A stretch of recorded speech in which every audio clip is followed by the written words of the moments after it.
আজিগুল সারাসিতে আমাদের নেতা, আমাদের উপজেলা পর্যায়ের নেতৃবৃন্দ সবাই জনগণের কাতারে বসে জনগণের সাথে তাদের রাজনীতি পরিচালনা করে।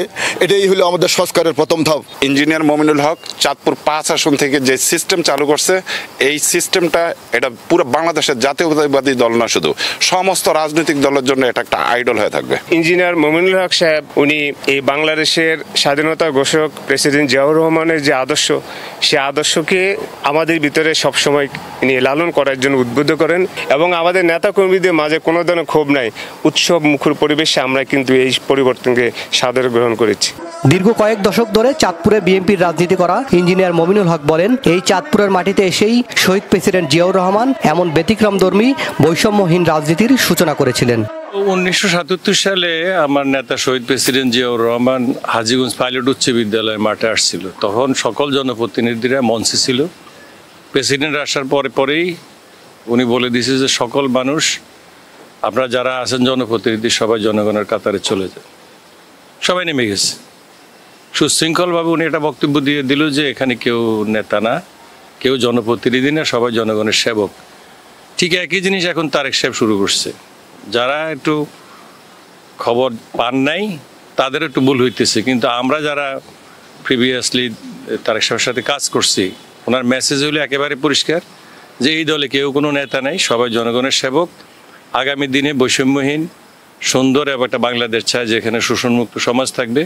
কারো প্রতি শেখ হাসিনা বা আওয়ামী লীগের যে দুঃশাসন, এরকম শাসনের চিত্র যেন ফুটে না উঠে, জনগণকে যেন আস্থা তৈরি করা যায়। আমরা আমাদের শহীদ প্রেসিডেন্ট জিয়াউর রহমানের 19 দফার সাথে সামঞ্জস্যপূর্ণ 31 দফা, আসলে এটাই জনগণের মুক্তির একমাত্র পথ, গণতন্ত্র মুক্তির একমাত্র পথ, সমাজে বৈষম্যহীন সমাজ গড়ার একমাত্র পথ এবং জনগণের প্রত্যাশা পূরণের শান্তির একটা বাংলাদেশের জন্য এটাই একমাত্র পথ। সেই জন্য এটা করে, এটা জিয়াউর রহমানের দেওয়ায় আমাদের জন্য আদর্শ, সেটা আমাদের নেতা জনাব তারেক রহমান প্রতিপালন করতেছে, আমরা তাকে ফলো করতেছি। এটা হলো মূল বিষয়। প্রায় দীর্ঘ 15 বছর চাঁদপুর জেলা বিএনপির সভাপতির দায়িত্ব পালন করা ইঞ্জিনিয়ার মমিনুল হক 2008 ও 18 সালে জাতীয় সংসদ নির্বাচনে বিএনপির মনোনীত প্রার্থী হিসাবে চাঁদপুর 5 আসন থেকে জাতীয় নির্বাচন করেন। কিন্তু তৎকালীন স্বৈরাচার হাসিনা সরকারের আমলে পাতানো নির্বাচনে জনগণের সঠিক মূল্যায়ন পাননি মমিনুল হক। গত 10ই মে চাঁদপুরের একটি ইউনিয়ন জনসভায় এমন হাজারো লোকের উপস্থিতিতে জানান দেয় মমিনুল হকের জনপ্রিয়তা কতটুকু। তারেক রহমান সাহেবের যে 31 দফার বাস্তবায়নের লক্ষ্যে তারেক রহমান সাহেবের যে বক্তব্য যে আমরা জনগণের সেবক এবং জনগণের পাশে থেকে আমরা কাজ করতে চাই, আগামী দিনে উনি এই আসনের থেকে ইনশাল্লাহ সংসদ সদস্য প্রার্থী হিসেবে উনি নির্বাচন করবেন।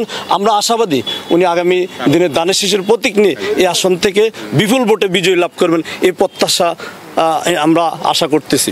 উনি ব্যক্তিগতভাবে সিদ্ধান্ত নিয়েছেন যে হাজীগঞ্জে এবং শাহরাস্তিতে যেখানে যে জনসভা হবে, জনসভার মঞ্চে কোনো লোক থাকবে না, আমরা জনগণের কাতারে বসেই আমরা অনুষ্ঠান উপভোগ করব। সেজন্য আমাদের নেতার পরামর্শে আমরা প্রত্যেকটা ইউনিয়নে এইভাবেই আমরা মঞ্চে কোনো লোক রাখি না, মঞ্চে শুধু বক্তায় উঠে বক্তব্য দিবেন, আর আমরা আমাদের নেতা সহ আমরা দর্শকের কাতারে, জনগণের কাতারে আমরা সারিতে বসি। বিএনপির জাতীয় নির্বাহী কমিটির সদস্য ইঞ্জিনিয়ার মমিনুল হক বলেন, আগামী জাতীয় সংসদ নির্বাচনে বিএনপির মনোনয়ন পেলে চাঁদপুরের হাজীগঞ্জ শাহরাস্তি উপজেলার মানুষের জন্য জনপ্রতিনিধি হয়ে কাজ করতে চাই। বিগত 17 বছর আমি আন্দোলন সংগ্রামে ছিলাম।